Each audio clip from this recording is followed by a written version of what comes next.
Amados, que el Señor les bendiga en esta preciosa mañana, hoy, domingo 7 de marzo del 2021. Les saluda la hermana Minalia Delgado y estamos en esta mañana preparados ya para una nueva unidad y una nueva clase bíblica, ¿sí? Una nueva unidad que lleva como título Escrituras difíciles de entender. Interesante, ¿verdad? Yo lo encontré muy interesante. Y la verdad central nos dice que aunque hay escrituras difíciles, contienen verdades para nuestros beneficios. Antes de seguir adelante, vamos a hablar un poquito de la introducción a la unidad. Si bien gran parte de las escrituras es relativamente fácil de entender, aunque requiere siempre de tiempo y esfuerzo, hay pasajes en la Biblia que han desafiado y aún confundido a los cristianos, ¿verdad? Desde que Dios comenzó a revelárnoslas en la palabra escrita. Esta unidad tiene como fin comentar algunos de estos pasajes, no todos, ¿verdad? Algunos de ellos, ofrecer una idea de lo que ellos significan y consejos útiles para tratar pasajes difíciles en el futuro. Algo que es difícil nos habla de que no se logra, ejecuta o entiende sin mucho trabajo. Lo difícil no puede resolverse o solucionarse con rapidez. Lleva esfuerzo, lleva, como dice aquí mismo, con esfuerzo, estudio, inquirir, buscar, analizar. Así que les vamos a ofrecer unas herramientas en esta unidad para con mejor comprensión de esos pasajes difíciles. Hay que resaltar, amados, que hay verdades de Dios y sus caminos que van mucho más allá de nuestra mente humana limitada y que posiblemente que siquiera vamos a quizás llegar a comprender. A la vez importante, además de eso, de que tenemos una limitación, pero eso no quiere decir que no indaguemos, que no busquemos, que no estudiemos, profundicemos, ¿verdad?, en la escritura. Porque entonces es importante tener estas herramientas que nos van a equipar. Tenemos que ser, ¿verdad?, discípulos equipados, preparados, alistados para cuando estemos, ¿verdad?, ante alguna persona que nos pregunte. Y tengamos nosotros que responder, ¿verdad?, a otros en estos asuntos de la fe. Y voy a citar a Pedro, primera de Pedro 3:15, y estad siempre preparados, ¿ven?, para presentar defensa con mansedumbre, porque no es para pleito, ¿verdad? Defensa con mansedumbre y reverencia ante todo aquel que os demande razón de la esperanza que hay en vosotros. Así que es importante, ¿verdad?, que nosotros podamos así hacerlo. Bien, así que vamos a estudiar en la mañana de hoy 2 pasajes del Antiguo Testamento, en el libro de Génesis y en el libro de Éxodo. 2 personajes del trato de Dios con estos 2 hombres, Abraham y luego Moisés. Estaremos estudiando el pasaje bíblico en Génesis 15, versos del 1 al 21. Pasamos entonces al capítulo 4 de Éxodo, en los versos del 18 al 26. Y luego el capítulo 33, de ahí mismo de Éxodo, versos del 11 al 23. Como les señalé al principio, la verdad central es: aún las escrituras difíciles contienen verdades para nuestro beneficio, ¿verdad? El versículo clave se encuentra en Deuteronomio 29:29. Las cosas secretas pertenecen a Jehová vuestro Dios, mas las reveladas son para nosotros y para nuestros hijos para siempre, para que cumplamos todas las palabras de esta ley. Hay cosas que no nos van a ser reveladas, que son el secreto del Señor, pero la que nos ha revelado Dios y que están bien aquí claras en la palabra, son para que nosotros las guardemos y seamos hacedores de ella. Amén. Muy bien, objetivos de la clase son 3. Número 1, reconocer que Dios dirige a su pueblo y se preocupa por él, de manera que a menudo esto nos parece sorprendente, como que, pero ¿qué pasó aquí? Vamos a ver ya mismo. Número 2, confiar en que la dirección de Dios es correcta, incluso cuando es difícil de entender. Y yo añadiría lo de la dirección de Dios, el camino de Dios, los propósitos de Dios. A veces, ¿verdad? Son difíciles de entender, pero es correcto, es lo correcto, lo que viene de Dios. Número 3, tomar medidas para construir una relación más íntima con Dios en nuestra vida diaria. No estamos hablando de una relación con Dios cuando vamos al culto y después que salgo del culto me olvido de Dios. No, una relación continua e íntima con Dios diariamente. Vamos a trazar algo de la introducción a la clase bíblica también, una pequeña introducción de lo que nos vamos a encontrar. En el estudio de hoy, Dios le pidió a Abraham y a Moisés que hicieran cosas que muchos habrían considerado ilógicas, ¿verdad? Lo de Dios para el mundo es que locura.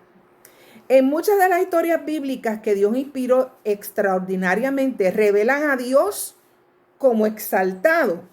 Muchas de estas historias bíblicas revelan a Dios en su poder, en su exaltación, en lo excelso, pero también lo presentan, ¿verdad?, como cercano a nosotros. Como resultado, Dios revela la verdad y la realidad que solo Él puede entender completamente.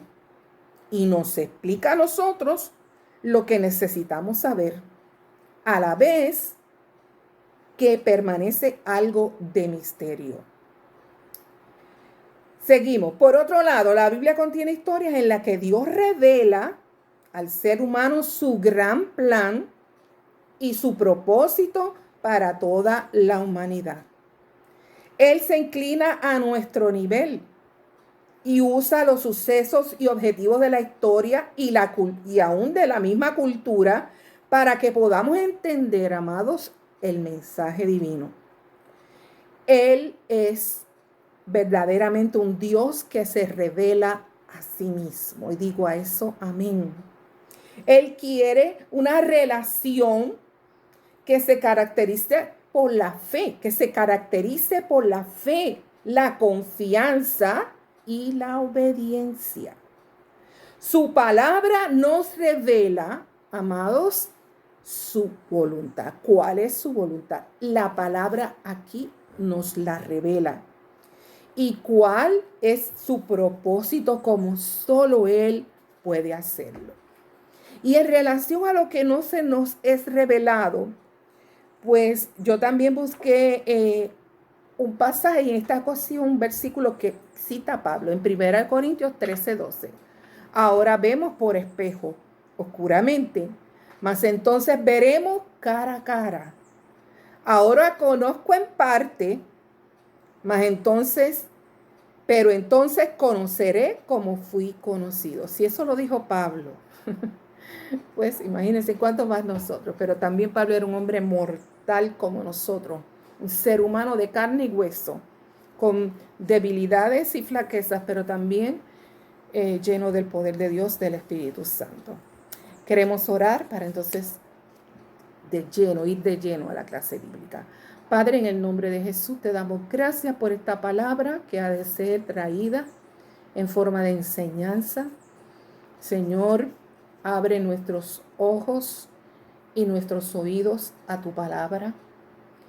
Sabemos que no hablamos solamente de ojos, oídos físicos, sino del alma, de nuestro ser interior, de nuestro espíritu. Y que podamos, Señor, oh Dios mío, estar atentos a lo que tú quieres enseñarnos y ponerlo por obra sobre todas cosas y que sea de edificación y crecimiento en nuestra vida espiritual. En el nombre de Jesús te lo pedimos. Amén. Qué lindo, gloria a Dios. Así que vamos a comenzar entonces la primera parte de la clase, ¿verdad? En el bosquejo de la clase bíblica es una experiencia sobrenatural. Y vamos a hablar de nuestro hermano Abraham. Génesis 15, del 7 al 12, no podemos leer todos los versículos, y el versículo 17. Génesis 15, del 7 al 12. Y le dijo: yo soy Jehová, que te saqué de Ur de los Caldeos para darte a heredar esta tierra. Y él respondió: Señor Jehová, ¿en qué conoceré que la he de heredar? Y le dijo: tráeme una becerra de 3 años, y una cabra de 3 años, y un carnero de 3 años, una tórtola también, y un palomino. Y tomó él todo esto y los partió por la mitad, y puso cada mitad una frente de la otra, mas no partió las aves. Y descendían aves de rapiña sobre los cuerpos muertos, y Abraham las ahuyentaba. Mas a la caída del sol sobrecogió el sueño a Abraham. Y aquí que el temor de una gran oscuridad cayó sobre él. Versículo 17. Y sucedió que puesto el sol y ya oscurecido, se veía un horno humeando y una antorcha de fuego que pasaba por entre los animales divididos. Muy bien.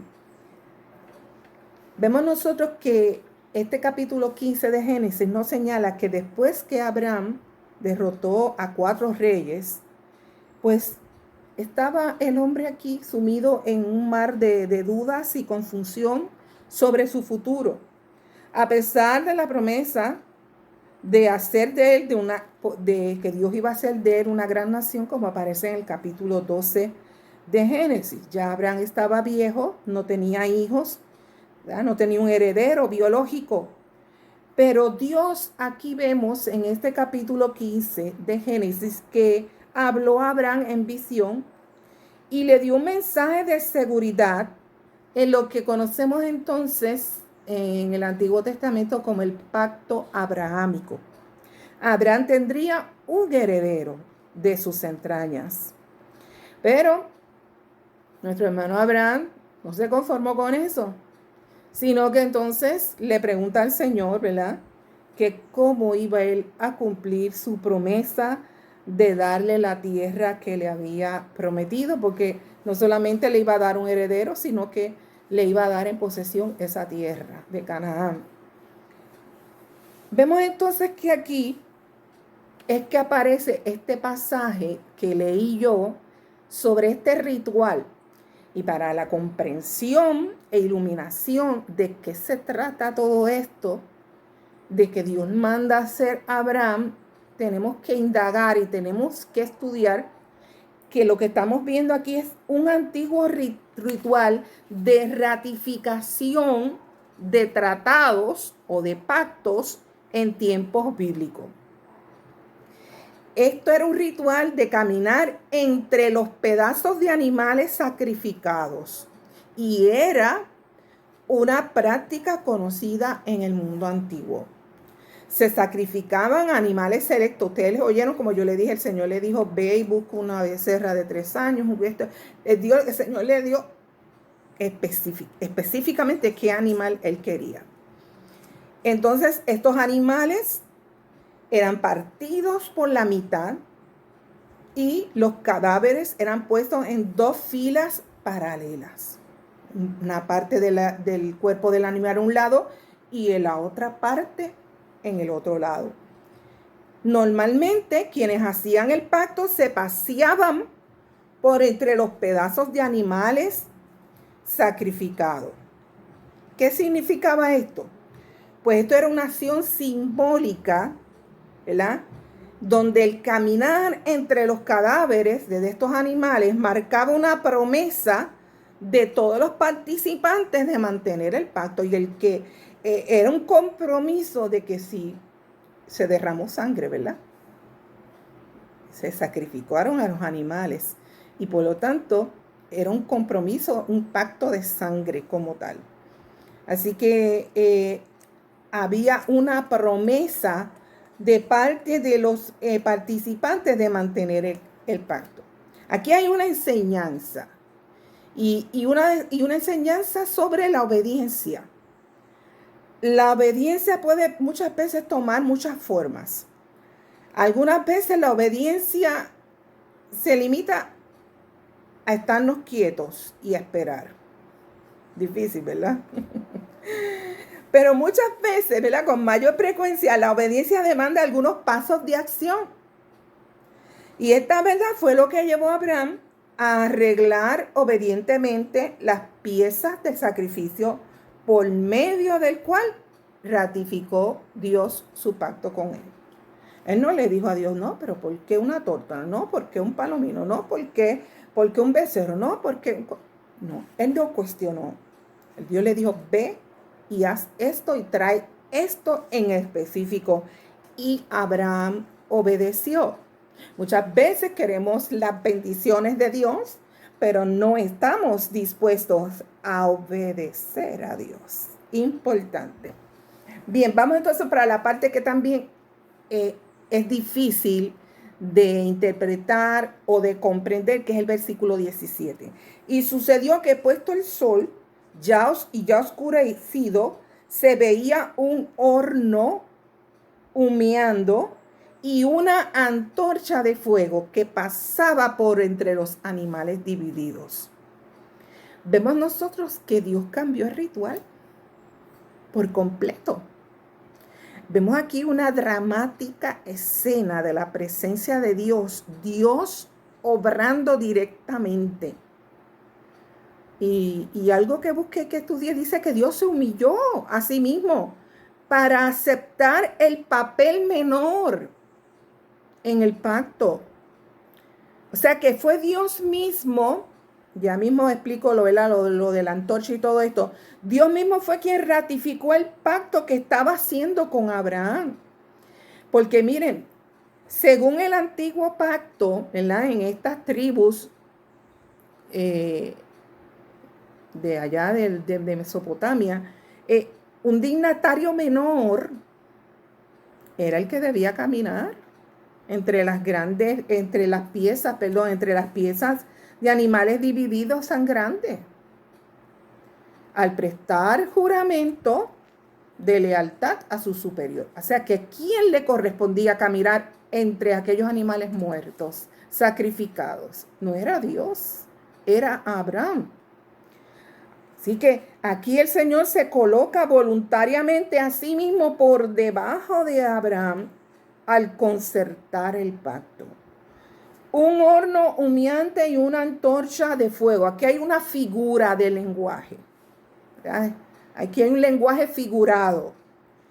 Es una frase en que utiliza, ¿verdad? Aquí para hablar de Dios, ¿verdad? Con este lenguaje figurado. Y vemos que ya no son dos, sino uno.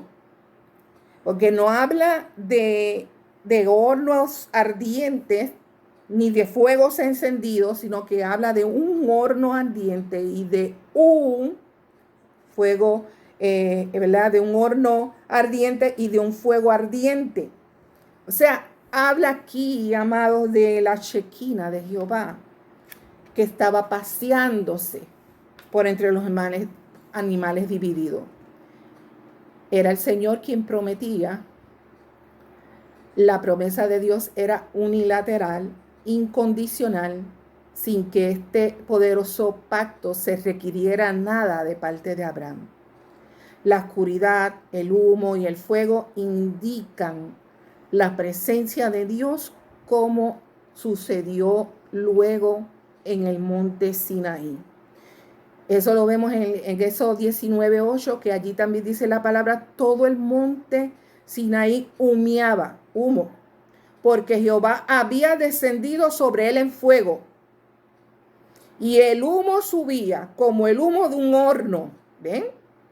y todo el monte se estremecía en gran manera. Un horno humeante y una antorcha de fuego, símbolo y figura de la presencia de Dios.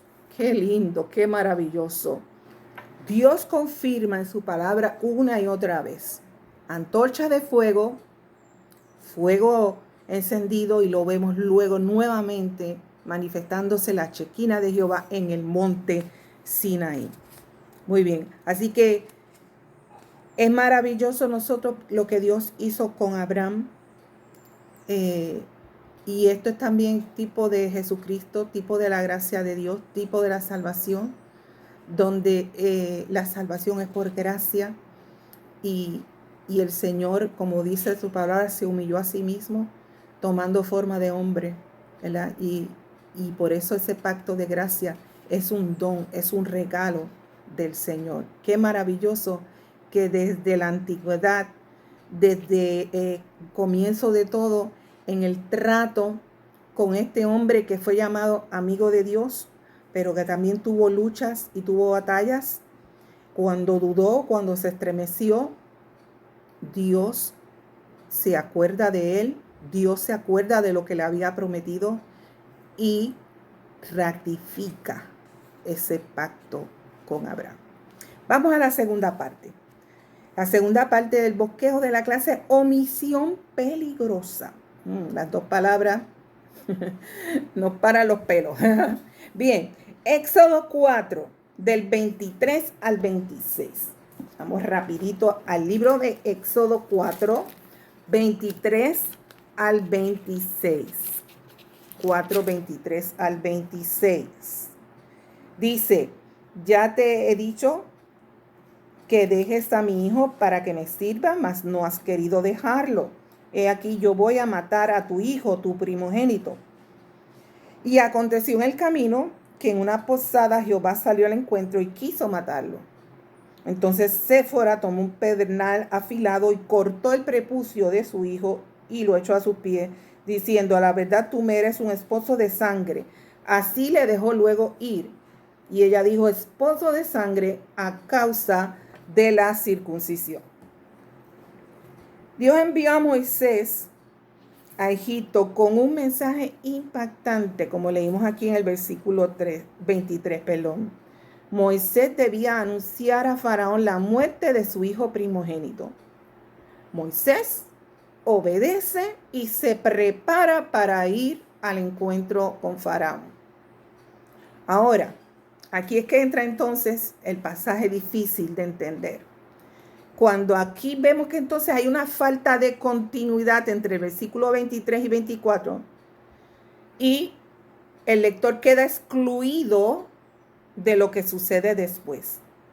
De manera abrupta e inesperada nos enteramos de que Dios se encuentra con Moisés cuando iba en el camino para Egipto y entonces trató de matarlo. Esto, ¿verdad? Pues es algo importante y impactante como tal. Yo cuando lo leí, yo dije, wow, Señor, porque fíjense que es algo que dice el versículo 24, y lo repito, y aconteció en el camino que en una posada Jehová le salió al encuentro y quiso matarlo. Yo busqué otras traducciones, pero todas dicen lo mismo. Quiso matarlo. Jehová quiso matarlo. ¿Sí? Vemos nosotros que uno se pregunta, ¿verdad? Pero ¿cómo esto es posible? Bueno, tenemos nosotros que saber que hay una parte de Dios que nos habla, que yo dije hace un ratito atrás, sobre obediencia.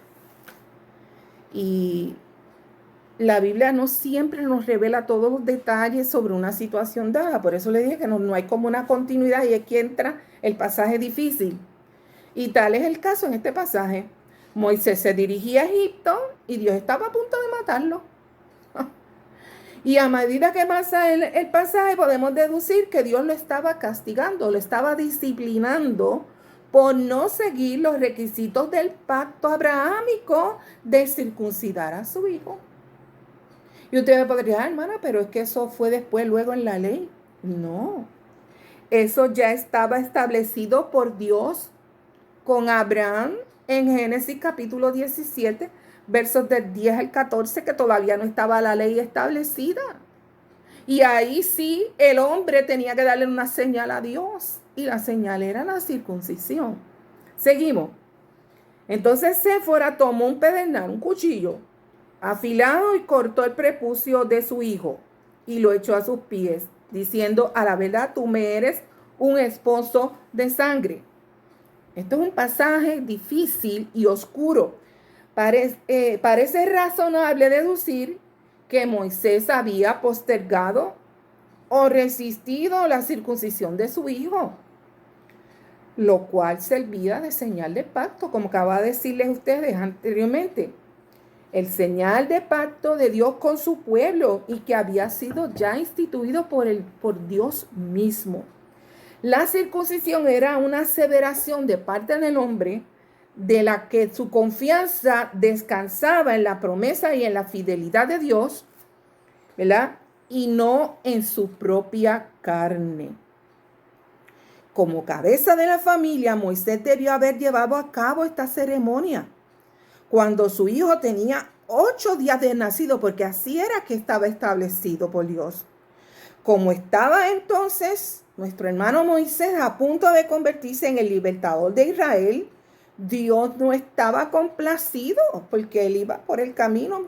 Ya está todo listo, ya está todo preparado, ya el camino está abierto, ya no hay no están buscando mi muerte allá en el palacio del faraón.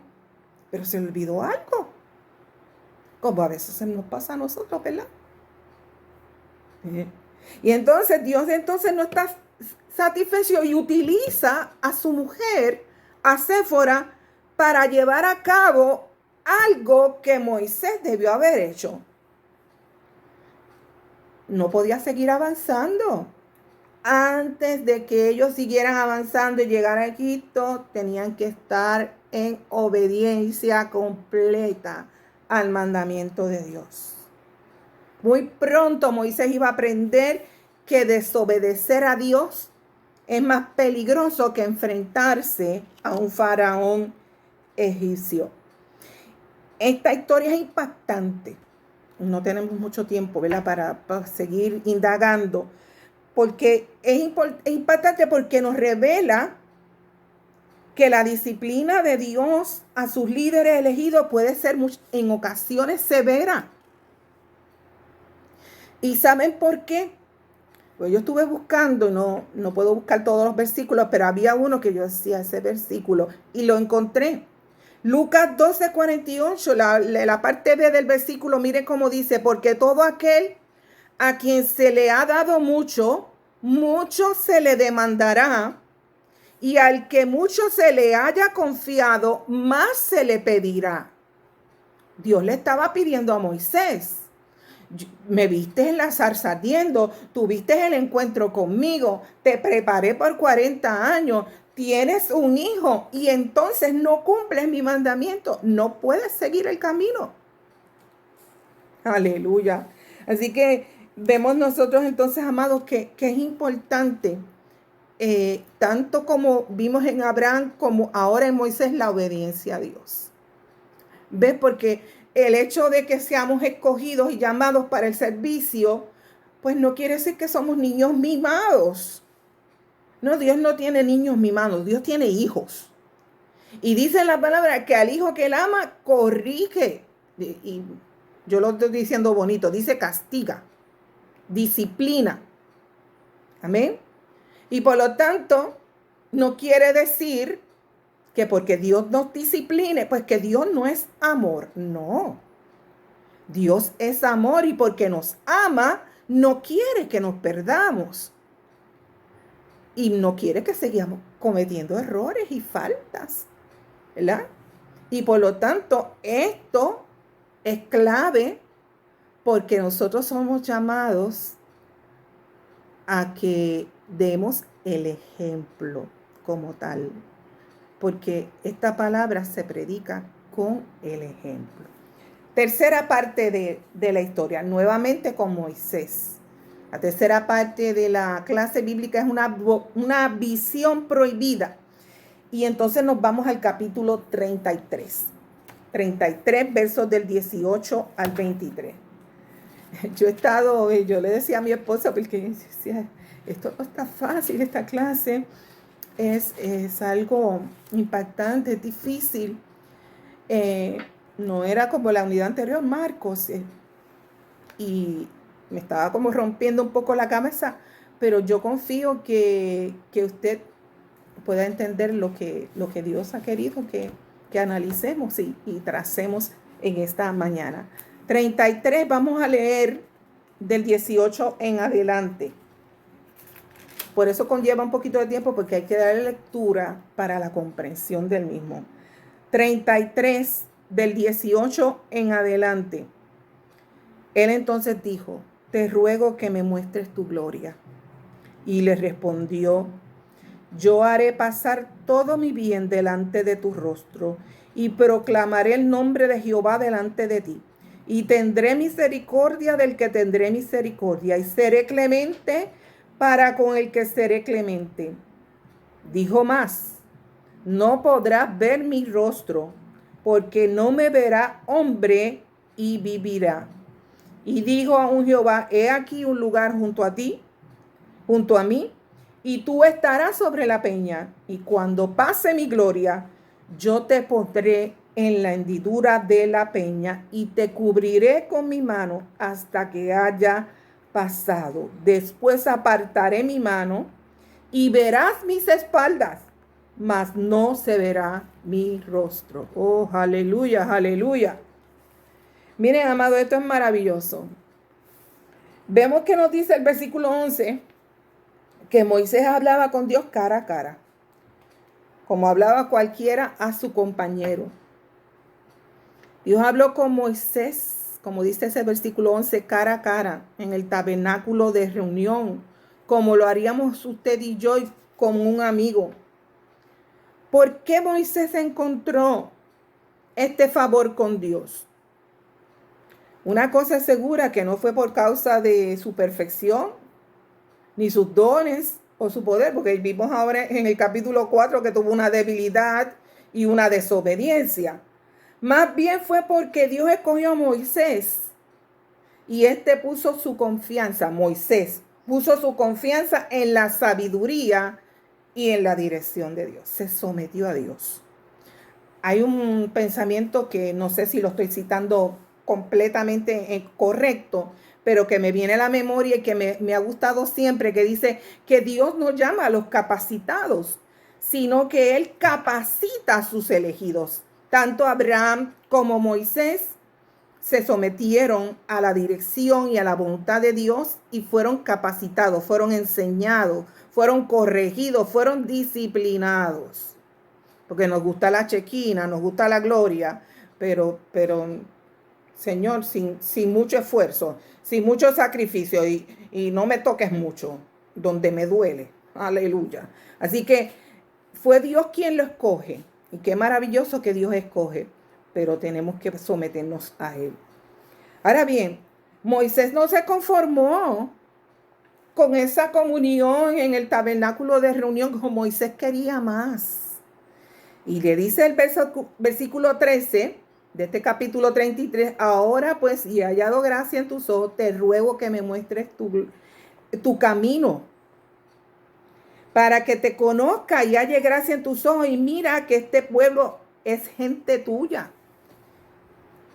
Que esta gente es pueblo tuyo. El espejuelo a veces me engaña un poquito. Que esta gente es pueblo tuyo. Antes de él pedirle lo que leímos anteriormente de que quería ver la gloria, está intercediendo Moisés por el pueblo del Señor. El Jehová dijo: mira, hasta aquí yo llego con ustedes. Mira, pídeme y yo los voy a destruir a todos y te voy a hacerte de ti otra nación. Y entonces Moisés dice: no, Señor. Por eso este capítulo 33 es llamado por el exponente bíblico, ¿verdad? Por el escritor del expositor, como un rompecabezas teológico. Y a mí también se me rompió un poquito la cabeza hoy. Un rompecabezas teológico. ¿Ves? Hay que ir armando las piezas para hacer este rompecabezas teológico. Moisés, antes de pedir ver la gloria de Dios, intercedió para que Dios siguiera con ellos, los acompañara. Pero ¿cómo es eso, hermana Minalia? Pues la presencia de Dios, el favor de Dios, el poder de Dios, porque si no, no hubieran podido conquistar aquellos cananeos, aquellas naciones, ¿verdad? Entonces vemos que así se llama, por el exponente bíblico, un rompecabezas teológico.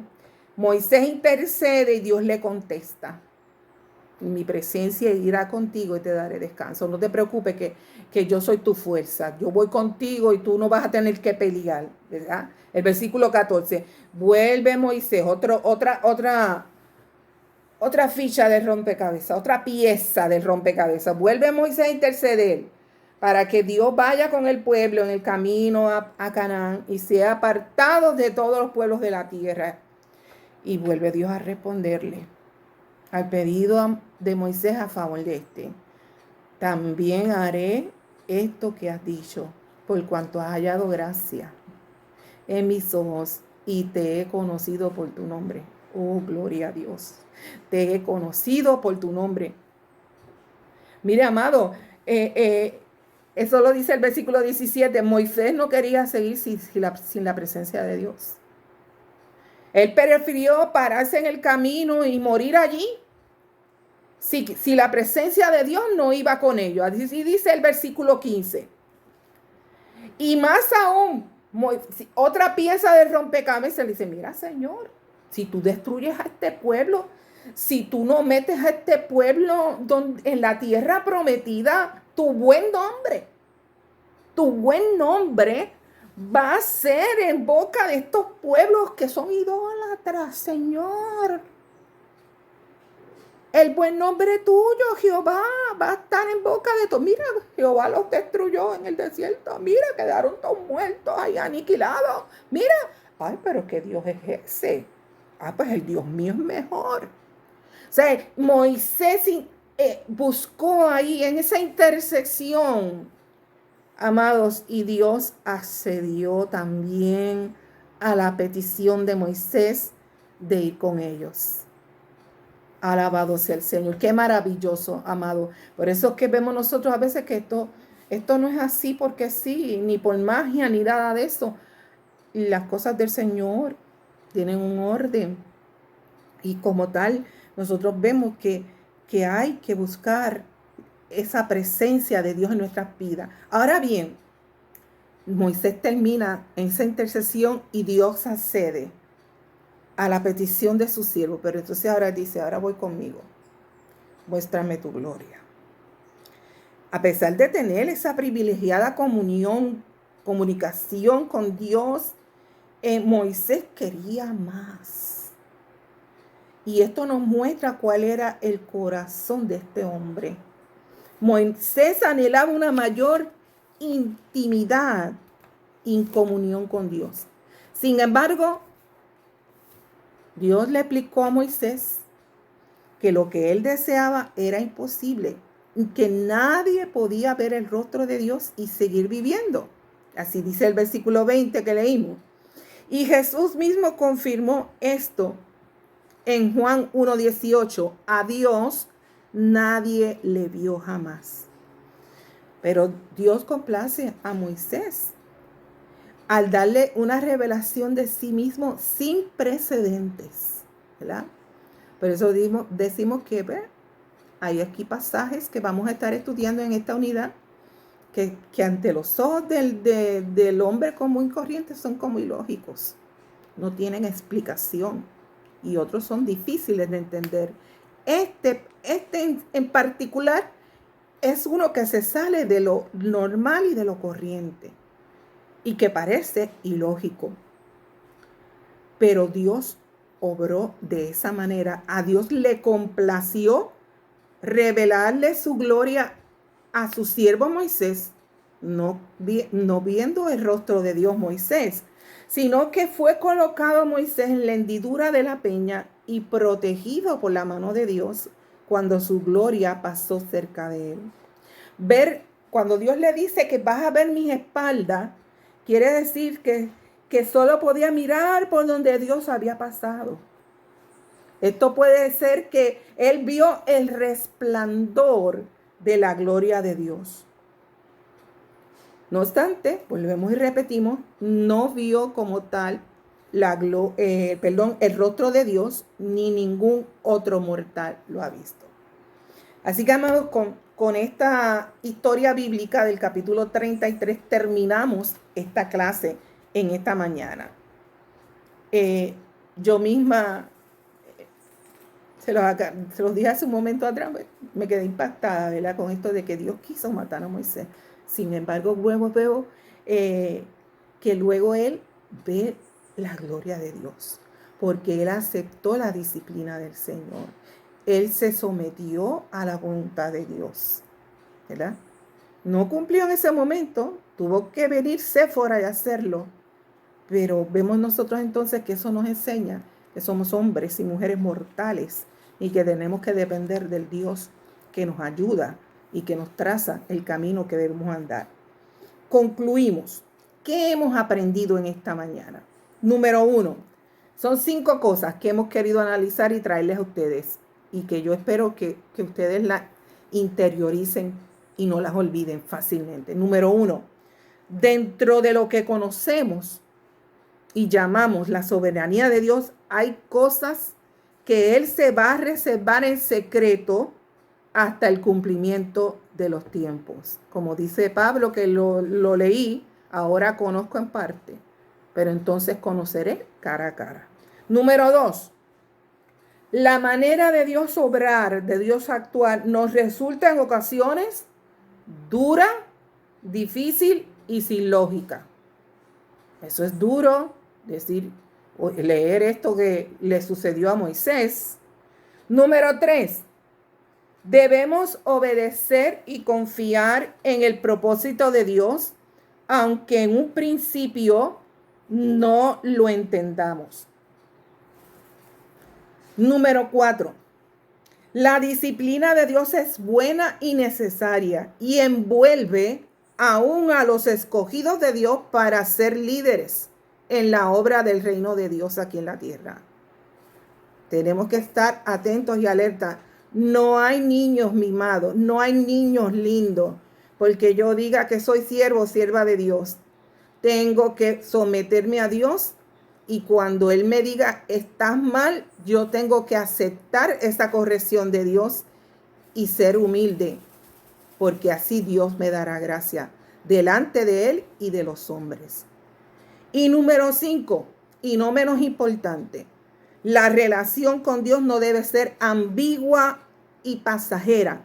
Debemos desarrollar una comunión íntima con Dios como lograron tener nuestros hermanos Abraham y Moisés.